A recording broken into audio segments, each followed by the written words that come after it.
Hey, what's up, guys? Coach Mac, Play Fast Football. All right, hopefully you guys, if everybody played Friday, hopefully you got a win on Friday, came out healthy. All right, hopefully you fixed some things from the week before if it was your first game. Hopefully you got that win. If you didn't get a win, hopefully you know the things you got to fix moving forward. All right, remember to check out some of our sponsors. GameStrat, which is a sideline replay system we use. In the description box below, there will be a link that will take you directly to GameStrat's website if you are interested. If you're looking for a highly reliable, highly affordable sideline replay system with great customer service, GameStrat's the company for you.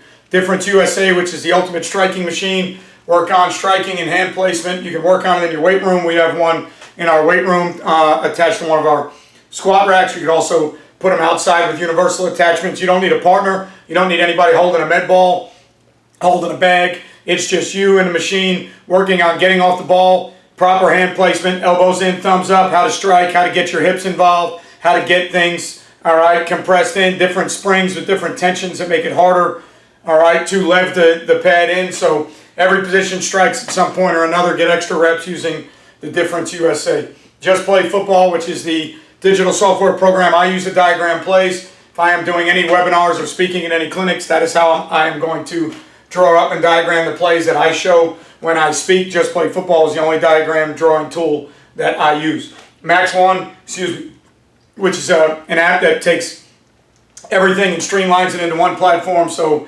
workouts, communication, organization, all streamlined into one platform for a head coach. So you can have your practice schedule, your workouts on there. You can have your summer schedule on there. Kids can do workouts if they're on vacation. They can pull their workouts out on their phone. You can have different workouts for different kids. So in the weight room, each kid has, if they have their phone, and that's something that your school allows you to do in your weight room, if a kid has their phone, pull up an individual workout for D-line, linebacker, safety, running back, quarterback, receiver, whatever you may do. So each kid could have an individual workout. So it allows you to work a little bit easier as a head coach by taking all the things that fall under your watch and putting them into one platform. All right, Defensive Coordinator One, which is an app that allows you to use in-game live data to make critical adjustments. So you are charting, somebody upstairs on the app is charting things into a template that you already have built out with formations and plays and different things on there, and then they start live charting the game to show what the other team is actually running. What are they doing personnel-wise? What formations are they running? What are they doing down in distance? Are they holding true to their tendencies? What are you calling? What calls are you making that are working? What calls are you making that are not working? So those are things that you have to be able to understand in a game, and Defensive Coordinator One makes it real simple for you to do that in game. So check out DC1. All right, and then Dome Hats, which is major sponsor of Play Fast Football. Here's one of our, all right, black fitted, all right, Play Fast Football hats. Dome Hats is custom and quality hats, beanies, visors. Local company here in Northeast Florida. Two guys that played football at the University of Florida. They understand what coaches go through. All right, great customer service, great online custom hat builder app that online you can use to design your own hat. So that's a great tool and a great feature. They want to be in every sport, every state, every staff. So make sure you check out Dome Hats. They will be a major sponsor of our first ever Play Fast Football Clinic in January. All right, so a lot of guys ask me all the time when I game plan, what do I look at first? How do I go about game planning? What do I look at on film? What I'm going to talk to you today is about something that is, the first thing I look at every week, and it's how I base my game plan every week. All right, how am I going to attack the 5 technique? 5 technique in defenses most of the time, and right now we're talking more about even front defense than we are odd front defense. So even front defense, 5 technique usually in high school is more athletic defensive lineman. He's one of the better players that makes more plays on the defensive line than the interior guys are. So the 5 technique is somebody that we're going to look at right away. Can we block him? How does he play? How does he react to blocks so we can get our game plan off of that? For most of you that have watched a lot of these videos, you know that I like to be a heavy 2-back guy. I think 2-back for us, twins open, we don't use a tight end.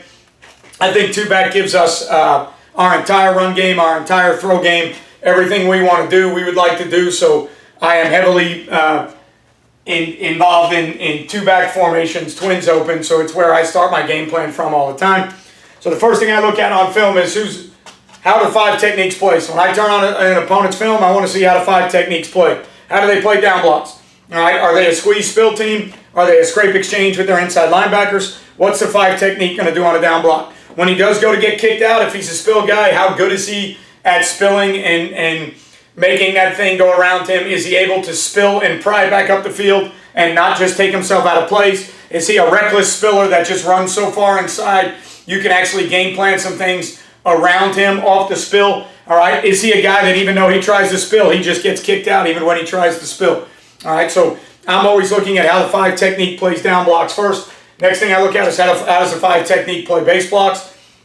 All right, can we block him with our tackle? Is he a guy that we can block one-on-one? If we are a base block team, is he a guy that's a 2-gap guy based on whether he's got an open A-gap or an open B-gap next to him? If he's got an open B-gap, is he a guy that on base blocks is going to be allowed to stick his head back inside? Is he a guy that's going to cross-face on the tackle a bunch? If it's a closed B-gap side with a 3 technique to him, is he just a C-gap player that's trying to win with his helmet in his gap? How aggressive is he on those base blocks? How does he play reach blocks? Is he a guy that can defeat reach? Is he a guy that can turn a reach back inside and push it up the field? Is he a guy that just runs straight to the sideline when he sees reach blocks, All right, is he a guy that gets reached, all right, on the perimeter? Those are all things that I'm looking at with the 5 technique. And then how does he rush the passer? All right, is he a speed rusher? Is he a bull rusher? What are his counter moves? What are his best moves? Is he a guy we can maybe throw some screens against? Is he a guy we got to chip and double?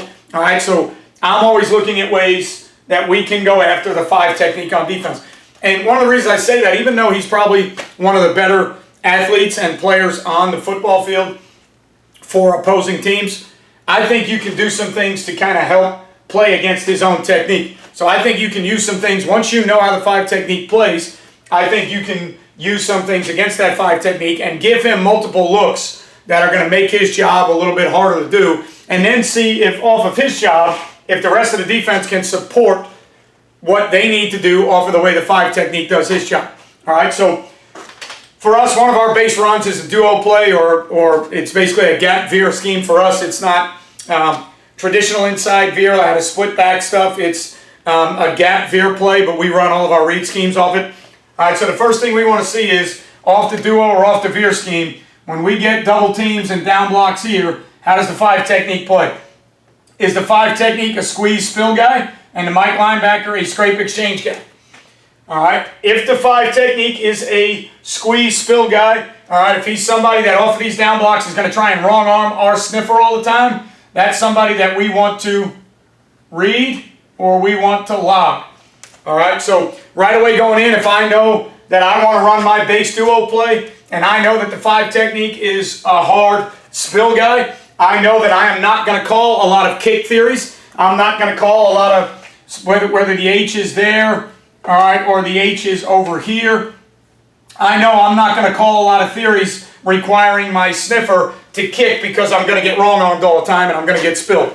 So I'm not going to call a lot of kick theories. I'm going to call a lot of things that allow the 5 technique to be read, and I'm going to put the sniffer on the scrape exchange player. So now we're going to read the 5 technique with our inside run, and if he's that hard, all right, of a spill player, then we're going to try and get the ball to the perimeter around him, try and account for the scrape exchange, and then we'll do what we need to do on the outside with our triple option game, throwing key screens or throwing whatever we may need to do, okay? If he's a hard spill guy off of down blocks, we're going to try and work the perimeter right away with power read stuff. So if he's a hard spill guy, all right, we are going to, again, we are going to read him, and now we're going to go with maybe toss power read, so that if we get him spilled, all right, down and spilled, and the ball gets tossed, and now we arc to the scrape exchange, and we can get the overhang block, and we can get that block. All right, now we can go to the perimeter with our power read play. So again, if he's a hard spill guy, he's a guy that we want to read. All right. If he's a hard spill guy, when I want to go to RPOs, and I want to block the 6 in the box, now I'm probably going to try and go to more base insert theories. So now I'm going to try and base block the front side and insert when I go to my RPO theories. Why? Because if I try to kick him and he's a wrong arm guy, he's constantly going to be wrong arming, so I may have a better chance base blocking him as a 5 technique and inserting in an ISO theory when I want to be able to run any of our RPO schemes outside. All right, so if I just want to run snag, corner, and I want to take advantage of the overhang, I'd rather run an insert scheme against that 5 technique, because I know that if I try to kick him, he's going to wrong arm it every time. So inserting and base blocking him, even if he's a better player than my tackle, that's a better scheme than running a kick theory. If you run the duo or the veer play like we do, making it an ISO play and base blocking a 5 technique is a better theory than trying to run the kick play, because he's going to spill wrong arm the kick play all the time. So once we go to our RPO theory, all right, now when we go to our RPO deal, we're going to make it more of an insert deal, because now when we go to insert, we don't have to worry about the 5 technique squeezing, wrong arm, and spilling. All right, so now we can get the ball where we want. If he's a hard wrong arm spill guy, we're always going to try and log him and get the ball to the perimeter. So buck sweep would be one of the next things that we did. So if we knew off of that down block he was going to wrong arm, we would log that, and now we would try and work our guards out and around, and now we would go to some type of outside run buck sweep theory, because we know that if he is going to allow himself to be logged because he's going to spill the fullback, now we're going to go ahead and make that job easy on the fullback and let him spill on purpose and get the ball around him and see if they can support all of those edge runs with the remaining players that they have. All right, because the ball is going to the edge, because he's a spill player, the ball will go to the edge. All right, so if he is that hard of a spill player and the ball is going to go to the edge, then that is something that we want to make sure that we take care of by allowing him, all right, to spill the plays on purpose. Okay, so what you do is essentially, all right, you kind of make it as hard as you can on that 5 technique. All right, you give him the down blocks that he wants and you read him. You give him the down blocks that he wants and you log him. So now when you give him what he wants and he wants to bend, hard, squeeze, now you've got 2 different theories. All right, you're reading him and then you're logging him. Okay. What we also like to do to hard 5 technique spillers is we like to bring our sniffer from the opposite side to try and kick him. Okay. So we will occasionally try and kick him. But here's the deal with the kick. A lot of times it's just a setup for something else coming, because we know versus a hard spill guy that's taught well, that does his job correctly, we're probably not going to get him kicked. So normally what we do is we try and kick him to then set up to bluff him. So what we'll do is we'll go ahead and we'll give him the inside veer release down block that he wants so that he can come off the edge and go ahead and wrong arm the kick block. All right, so we know we're probably not going to win that. We got to talk to our fullback about, hey, this guy's a hard spill, hard squeeze guy. We got to get into the line and go vertically into the line on him, otherwise he's going to wrong arm us. If you go flat, he's going to kill that all day. All right, but we know if he's that good of a player and he's taught that well and he's going to be a squeeze player, we know that by using the kick scheme, we'll come right back to the bluff scheme and we'll bring him across to block him, and then we'll dip and rip and miss him, and we'll let him spill himself in here, and now we'll get our sniffer onto a scrape exchange guy and our quarterback in a double option theory or however we want to run the read game. All right, so what we try to do is we try to attack the 5 technique in multiple ways. All right, and we try to make the 5 technique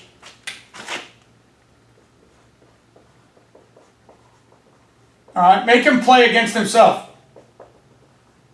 So in other words, if he's really well coached and he's a really good player, don't fight the things that he's coached well and say we will kick him out, we will force power play right at him. Don't fight it that way. Make him play against himself and his coaches and say, look, if he's really good doing that, then let's leave him unblocked and let's try and read him and let's try and log him and let's try and arc release to get outside of him, okay, and let him do his job, because he's that good of a player. He reads, he squeezes down blocks, he wrong arms, he spills, he wrecks everything that comes in any kind of fullback trap, all right, down kick scheme. He wrecks all that. So don't play into his hands. Let him use his own technique and play around his technique and play to your strengths and not really playing to his weakness, because him playing his assignment as a 5 technique is not a weakness. But what you're doing is you're allowing one of his strengths to play into your hands. So you're allowing the fact that he is that good of a player, that is that well coached. Let that play into your hands and let him do all the things that he's coached to do and make him right with what he's coached to do, and then have answers to be able to respond to how he's coached instead of fighting it and letting him win with how he's coached. So if he's well coached and he's a really good player and he's a hard squeeze player, then you want to do things to take advantage of that. Now, if he's just a speed upfield guy, that's going to change a lot of your theories. If he's just a speed upfield guy that's a really good athlete, really freaky off the edge, but everything he does is upfield. So if he's a guy that's just fast twitch and he's this all the time, now you want to run kick theories. Now you want to run inside of him. Now you don't want to try and force the issue with logging him. You still always want to read him, because option football is a great equalizer for a lot of good, defensive players. When you look at what Army's been able to do the last 2 years against Michigan yesterday and against Oklahoma last year, yes, it's a lot of unbalance. Yes, it's a lot of fullback G-belly. Yes, it's a lot of old school run plays that are still very effective.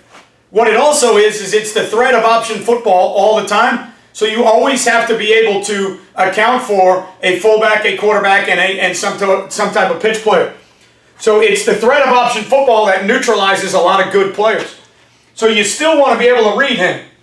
All right? The only way I would not really think about reading him is if he was one of those freaky mesh charge guys.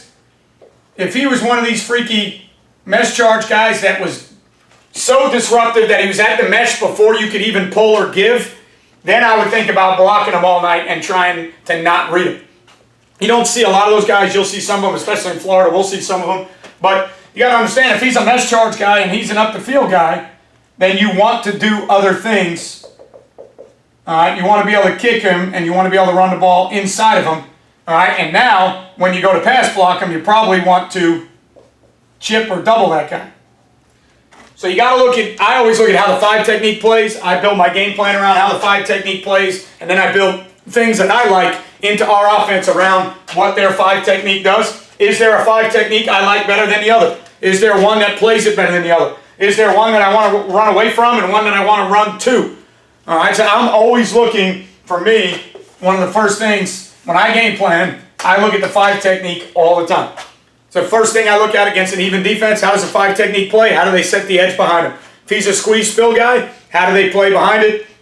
Do they scrape exchange? How do they set the edge? Where's that overhang? Can I get to the edge? Because I know if he's going to spill, I know I can get the ball outside. Can I handle their Sam backer? Can I handle their Mike backer? How good is their safety at running the alley or replacing and tackling an open field? Those are all the things that I'm going to look at next, because once I dictate how the 5 technique plays, now I'm going to build my whole game plan around how the 5 technique plays. Okay, so hope that helps you guys. I know I've talked about the 5 technique in videos before. I know I've talked about some game plan things and how I go about watching film and what I'm looking at. Remember that the first Play Fast Football Clinic is coming up January 24th, 25th, 26th, 2020. So about 5 months from now, 4.5 months from now, St. Augustine, Florida at the Embassy Suites, right on the ocean. Beautiful location. Some great speakers already set up. Joey Wiles, who's an FACA Hall of Fame member. Rick Darlington, who was big-time coach in Florida. Now he's in Alabama, single wing guy, great speaker. Randy McPherson, who's one of the only coaches, or the only coach to win a state title in Georgia and Florida, speaking on defense. Darryl Sutherland, who's already off to a 3-0 start this year, speaking on spread offense. And Brian Braddock, who's currently off to a 2-0 start at St. Augustine High School this year, speaking on defensive play, and not sure what he's going to speak on, because he's doing some really good things that he's told me about this season so far. And if they continue to work for him, they're going to be things that he speaks on that he's never spoke on at Glacier Clinics before. So we feel like we've got a great clinic. Go to www.playfastfbclinic.com to register. Check out the hotel. Remember, if you stay at the Embassy Suites, you get made-to-order breakfast every day that you stay there, and you get a 2-hour happy hour every night that you're there. We will also have a social on Friday night, and we will also have a lunch provided on Saturday. We think it's going to be outstanding. I think I put together in my opinion, based on my experiences as a clinic speaker and a clinic attendee for 20 years, I think I have put together, along with the help of some of my friends in the business world, I think we together have put together a clinic that's going to be really, really good with great speakers, great atmosphere, great social activities going on. So I'm excited about it. I'm excited to see where it goes and grows from here. As always, click that like button, subscribe button, notification button. Make sure you know when videos come out. All right, I appreciate everything you guys do for us, making this channel what it is, making it grow to where it is today. I appreciate every one of you. Remember, you won't play well till you play fast. See you next time.